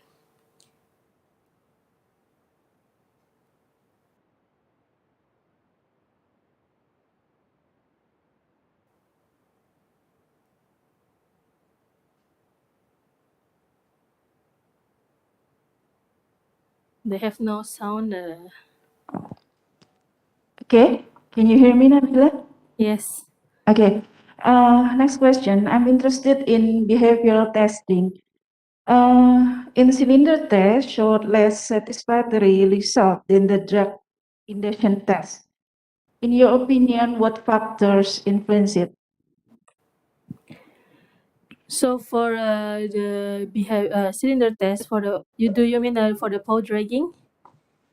Between cylinder test and amphetamine induced test, it is more satisfactory in amphetamine induced test. Is there any factors that influence that result? Yes, because in this study we choose the mice that perform well in the in the amphetamine induced rotation test to do the behavior test. So it might be the reason that why we don't have a significant difference in the cylinder test compared to the amphetamine induced rotation test. And once again, as I explained before, that this kind of behavior test maybe is not suitable for these mice, and it's more suitable with the amphetamine induced rotation test. I'm wondering what time is the cylinder test done? Because we have to think about the active hours of experimental animals. It affects the result. Okay, yes. So for this study, we analyzed until 9 months after transplantations, and actually, because some problem with the COVID situations, we don't have enough mice to do this analysis. So actually, it can be more than 9 months after transplantations. No. Not the age of the animal, but the time when the test done. Is it in the morning or is it in the evening when you do the cylinder test?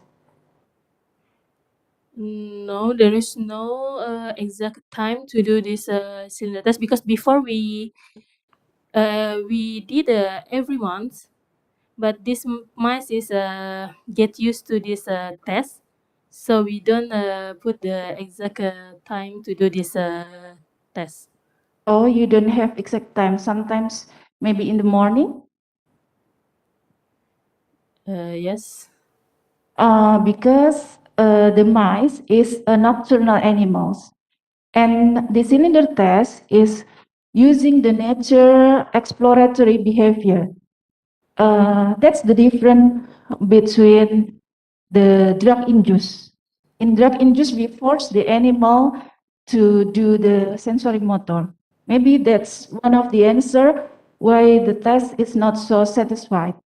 Maybe we should do the behavior test in the active time for the animals.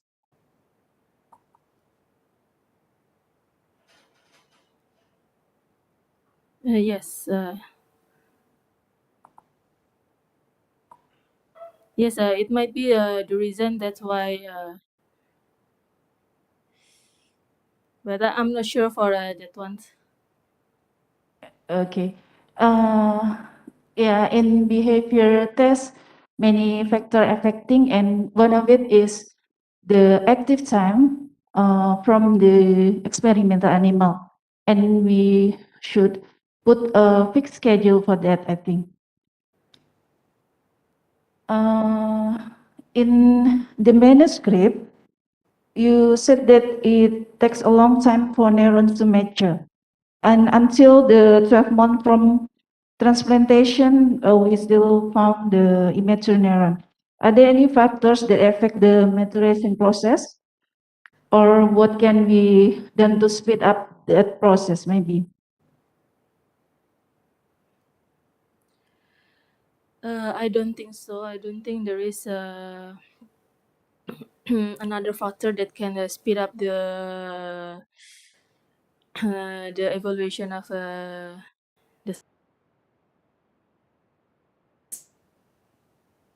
Because yeah, we know that the cells from human origins is developed more than the animal cells. So I don't think so. I don't think there is another factor to speed up this process. Okay. One more question about the suggestion for future research. In the manuscript, you suggest that it takes a longer time for neuron maturation. But you also said that the functional improvement is positively correlated with the number of transplanted cells. Is it possible if the future research use a more number of cells to be transplanted rather than having extent of time? Maybe you have opinion on that? Because so for the number of cells that we use, because after the transplantation, we have seen that there is 80% of a cell died, and the substantia nigra in the mice is only a little concentration of the cells. So I think it's 100, 1,000 is enough to do the transplantations.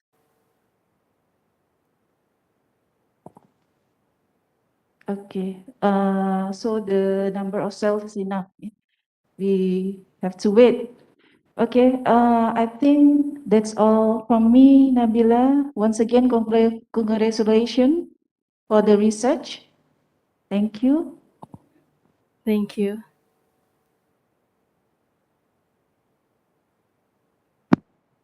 Thank you, Dr. Armawati, and now the supervisor with Professor Gaillard.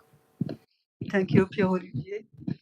I would like to thank the committee members for accepting to examine the Nabila's work. We would like to have all of you here, but I hope next time for another thesis.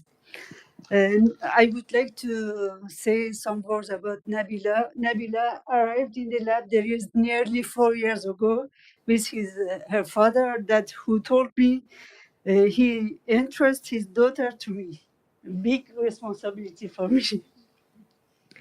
And at the beginning of the Nabila was not very easy.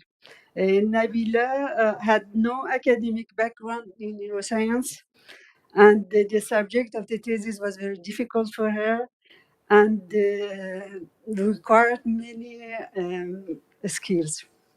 Nabila is a very hard-working student. She started step by step learn to the protocols, the techniques, and became familiar with her subjects. Nabila wrote a part of her dissertation during her maternity leave and finished the writing after the birth of her daughter, which is not a very easy situation for her.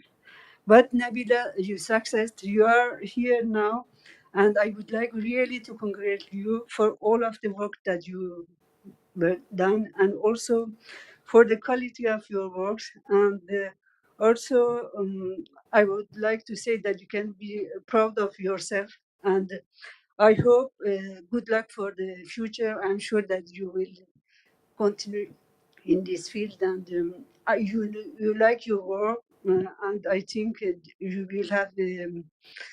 I don't know what is your project for the next, but I'm sure that you will success. Thank you very much for your kind words. Thank you, Afsane. And now, Dr. Sébastien.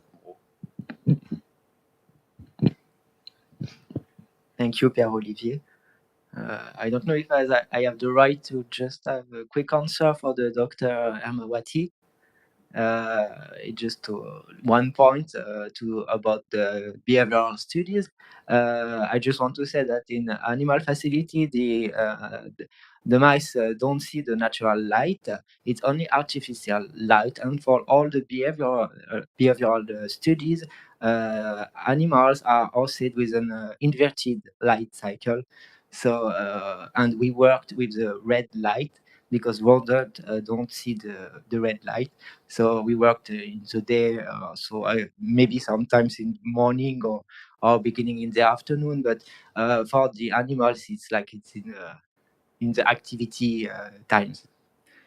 So I'm sorry for my English. So I think I improved my English during this past year as much as Nabila learned French. So it means not a lot. So I'm sorry. I prepare what I wanted to say today to be more clear.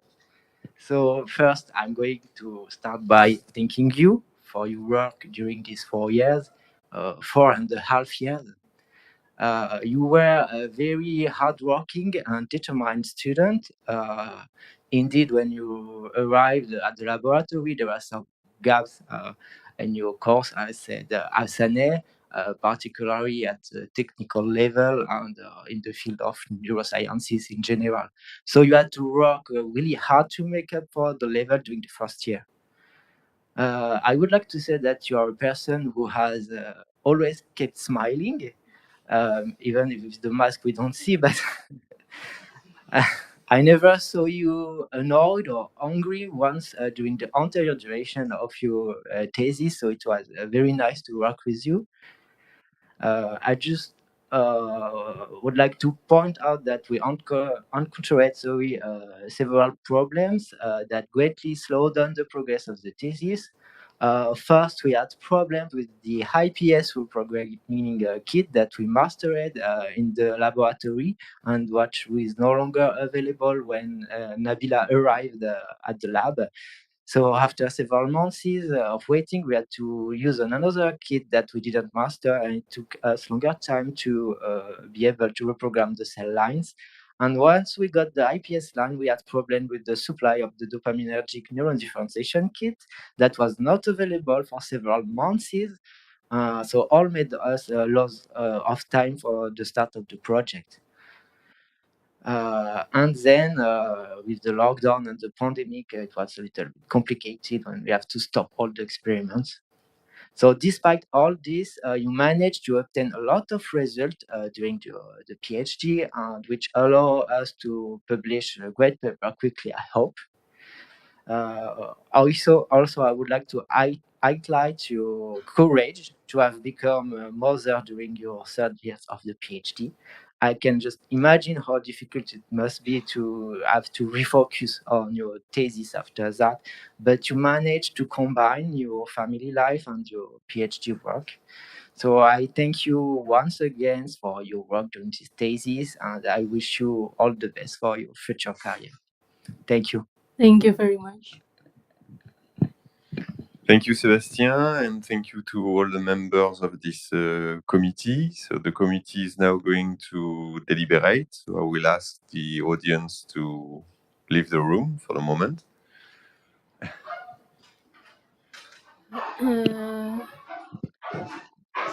I think for audience in Untan, could you please leave the room, please?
C'est bon, tout le monde est prêt?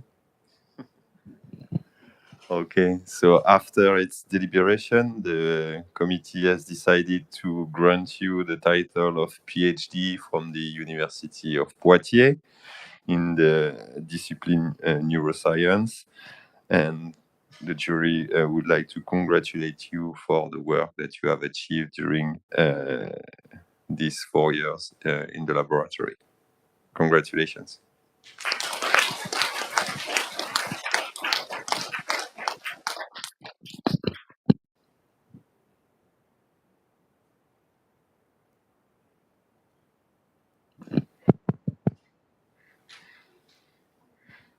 Thank you so much. And once again, I would say thank you to the supervisors, the Professor Senegal and Dr. Sebastian Bro, for guiding this thesis. And also once again to thesis committee, thank you for evaluating my thesis. And for everyone here in the lab, my colleagues and friends, for your support and help during these 4 years. Thank you so much. And also say thank you to my husband and my daughter here. You can see my daughter, she is asleep. Thank you for your support and help during this life. And also say thank you also for my parents in Indonesia and also the audience in Indonesia. And I'm not sure if in Indonesia there is some words to say. I cannot see the...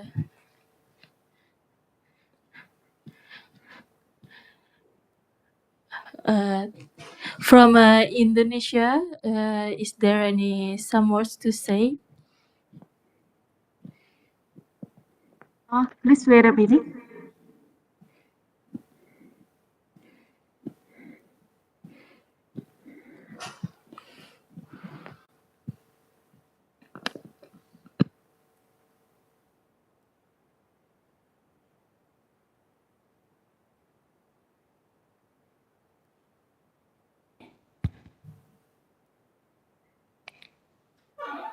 Indonesia, you can see from...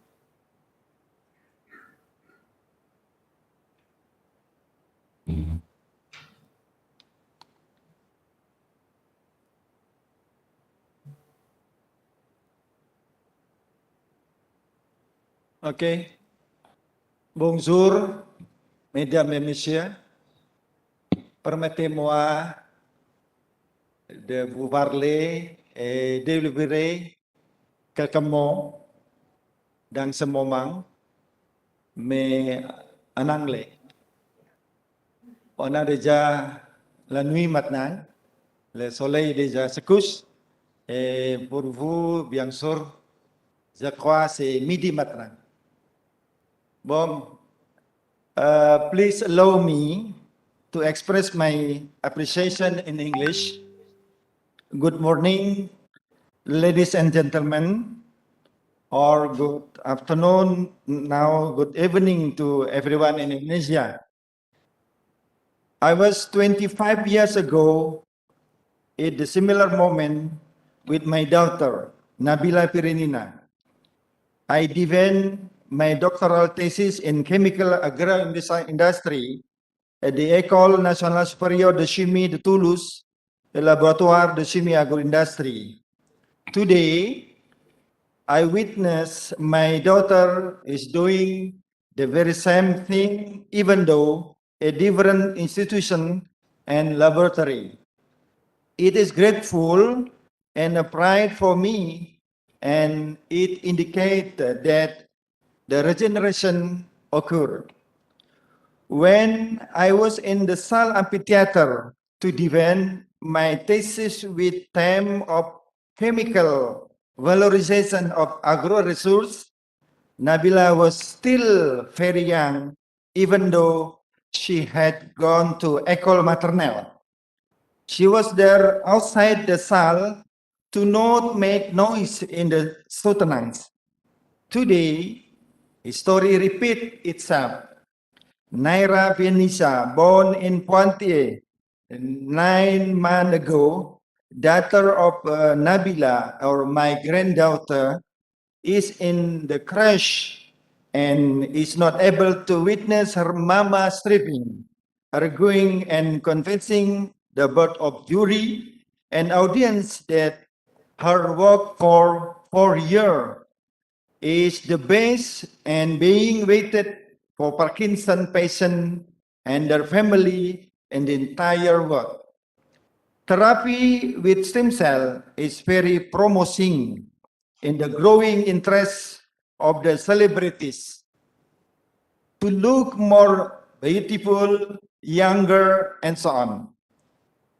As her parent, I am very thankful to be able to see, hear, and try to understand what is happening in the Salle Amphitheater of Université de Poitiers from another side of the world, the amphitheater room of Faculty of Medicine, Universitas Tanjung Pura, Indonesia by online. Attending the opportunity is the respectable Rector of Universitas Tanjung Pura, Professor Garuda Wiko, and former Rector of Universitas Tanjung Pura, Madam Professor Asniar Ismail, professors, deans, and alumni of Université de Poitiers and other France University, and family of Nabila and Pontianak, Indonesia. After receiving the decision of Board of Jury, I am delighted and proud of the effort of endeavor my daughter has accomplished. She is still young and just 27 years old. She is able and deserves the title of doctor in neuroscience specialist in stem cell therapy for Parkinson. Even though Nabila is not a doctor, medical doctor, she has a background from medical engineering, Faculty of UTM, Johor, Malaysia, and master degree on biomedical engineering, Besançon, France.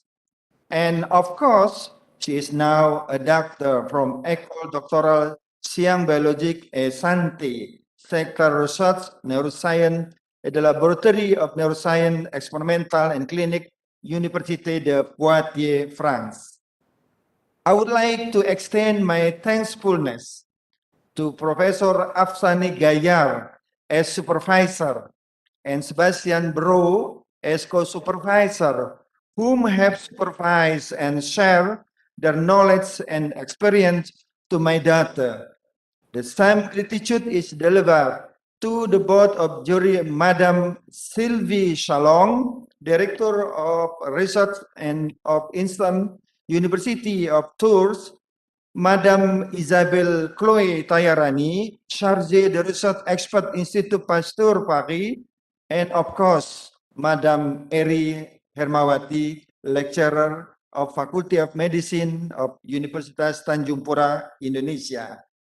I sincerely hope that the partnership I have developed between Universitas Tanjung Pura and Université de Poitiers can endure and supported by my successor, Professor Garuda Wiko, as a rector of Universitas Tanjung Pura now, and given green light by the Université de Poitiers. Finally, I thank all the researchers attending the amphitheater of Université de Poitiers. Regat, greeting from Pontianak. Vive l'Indonesia and vive la France. Thank you, merci beaucoup.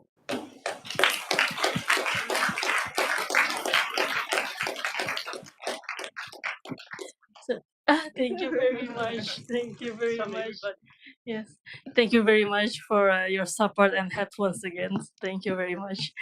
And actually, I'm preparing the snack box. I don't know what to say because of the restriction of the regulation. So I'm preparing for you all the snack box and enjoy. Thank you.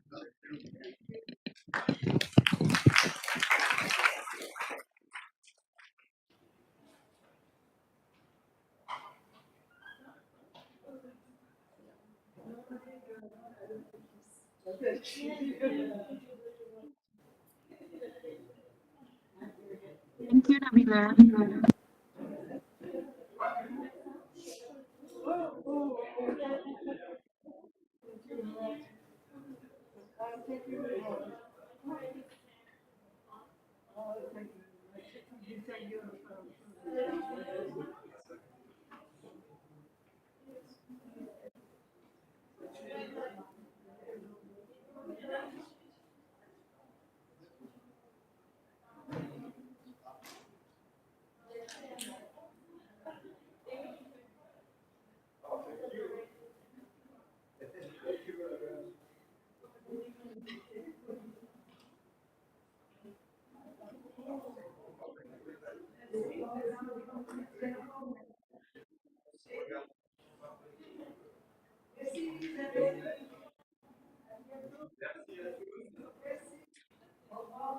Bonne journée. Merci. À bientôt.